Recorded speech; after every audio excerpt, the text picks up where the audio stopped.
Halo, assalamualaikum warahmatullahi taala wabarakatuh. Jumpa lagi di channel Indra Edu. Untuk hari ini kita akan belajar bareng lagi pembahasan soal penilaian akhir tahun atau ulangan kenaikan kelas mata pelajaran PPKN kelas 11 semester 2.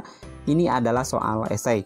Artinya soal penerusan dari video-video sebelumnya. Baik, langsung saja kita lanjutkan pada soal nomor 41. Hubungan internasional adalah ilmu yang mempelajari hubungan antar negara termasuk peran sejumlah negara, organisasi antar pemerintah, organisasi non-pemerintah internasional, organisasi non-pemerintah, dan perusahaan multinasional.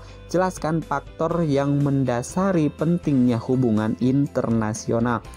Jawabannya apa? Ya, jawabannya adalah adapun faktor-faktor yang mendasari hubungan internasional adalah sebagai berikut.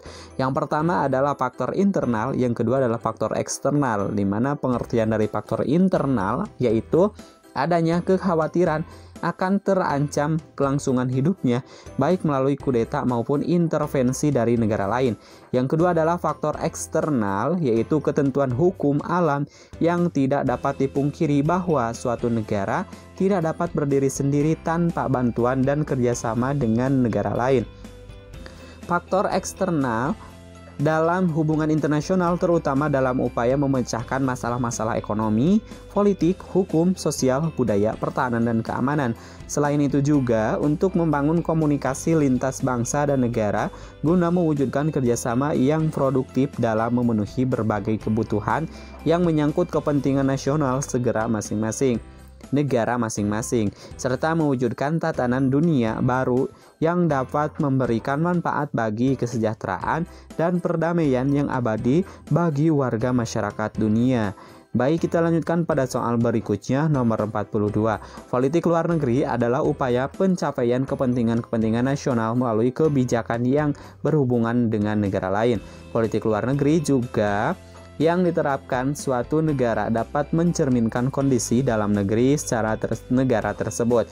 Pada masyarakat revolusi kemerdekaan Indonesia pada tahun 1945 sampai dengan 1949, Indonesia mempunyai prioritas kepentingan nasional untuk memperoleh kedaulatan secara penuh serta mendapatkan pengakuan dari dunia internasional, khususnya Belanda.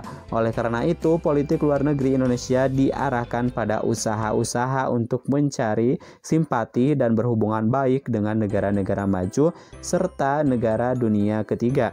Muhammad Hatta mencetuskan konsep politik luar negeri bebas aktif pada 2 September 1948 dalam kelompok kerja KNIV. Jelaskan apa yang dasar dari pelaksanaan politik luar negeri yang bebas aktif.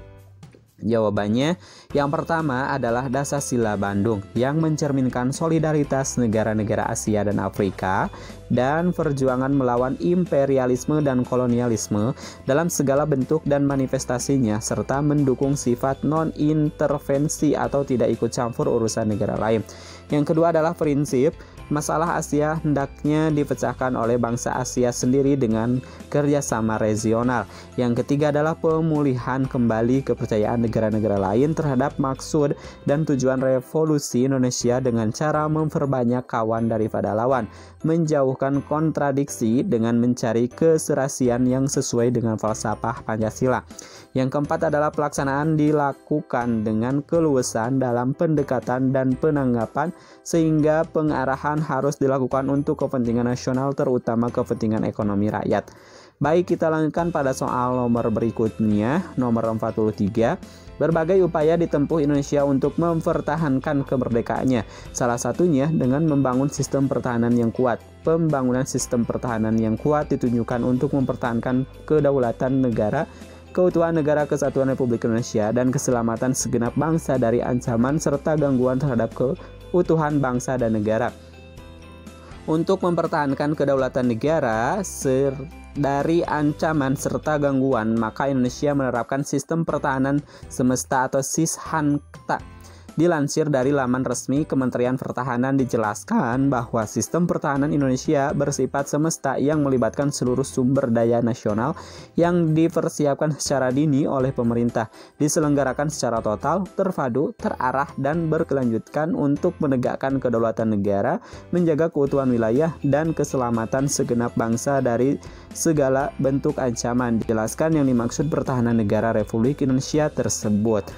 Jawabannya, pertahanan negara adalah segala usaha untuk mempertahankan kedaulatan negara, keutuhan wilayah negara, kesatuan Republik Indonesia, dan keselamatan segenap bangsa dari ancaman dan gangguan terhadap keutuhan bangsa dan negara. Pada hakikatnya, pertahanan secara negara Republik Indonesia adalah segala upaya pertahanan bersifat semesta yang penyelenggaraannya didasarkan pada kesadaran atas hak kewajiban warga negara serta keyakinan pada kekuatan sendiri. Kita lanjutkan pada soal nomor 44. Nusantara adalah istilah yang dipakai untuk menggambarkan wilayah kepulauan yang membentang dari samudra sampai Papua, yang sekarang sebagian besar merupakan wilayah negara Indonesia. Kata ini tercatat pertama kali dalam literatur berbahasa Jawa pertengahan untuk menggambarkan konsep kenegaraan yang dianut Majapahit. Sebutkan perwujudan Kepulauan Nusantara sebagai satu kesatuan pertahanan dan keamanan. Jawabannya, perwujudan Kepulauan Nusantara sebagai satu kesatuan pertahanan dan keamanan sebagai berikut. Yang pertama adalah bahwa ancaman terhadap satu pulau, satu daerah pada hakikatnya adalah ancaman terhadap seluruh bangsa dan negara. Yang kedua adalah tiap-tiap warga negara mempunyai hak dan kewajiban yang sama untuk ikut serta dalam pertahanan dan keamanan negara dalam rangka pembelaan negara dan bangsa. Kita lanjutkan pada soal yang terakhir, nomor 45. Bhinneka Tunggal Ika adalah moto atau semboyan bangsa Indonesia yang tertulis pada lambang negara Indonesia. Garuda Pancasila. Frasa ini berasal dari bahasa Jawa kuno yang artinya adalah berbeda-beda tetapi tetap satu. Diterjemahkan kata bhinneka berarti beraneka ragam dan terdiri dari kata bina dan ika yang digabung. Kata tunggal berarti satu dan kata ika berarti itu. Secara harfiah, Bhinneka Tunggal Ika diterjemahkan beraneka satu itu, yang bermakna meskipun beraneka ragam tetapi pada hakikatnya bangsa Indonesia tetap adalah satu kesatuan. Semboyan ini digunakan untuk menggambarkan persatuan dan kesatuan bangsa dan negara Kesatuan Republik Indonesia yang terdiri atas beraneka ragam budaya, bahasa daerah, ras, suku, bangsa, agama, dan kepercayaan. Jelaskan yang dimaksud Bhinneka Tunggal Ika itu berperan membangun kehidupan nasional. Jawabannya, membangun kehidupan nasional Indonesia merupakan salah satu peran dari Bhinneka Tunggal Ika itu. Hal itu dikarenakan semboyan Bhinneka Tunggal Ika diharapkan mampu mengatur kehidupan warga Indonesia yang majemuk sehingga kehidupan nasional dapat tercipta. Kehidupan warga negara Indonesia yang beragam diharapkan mampu membentuk kehidupan nasional yang aman, damai, tentram, dan tanpa pecahan. Baik, saya akhiri. Semoga bermanfaat. Sampai ketemu di video pembahasan selanjutnya. Assalamualaikum warahmatullahi wabarakatuh.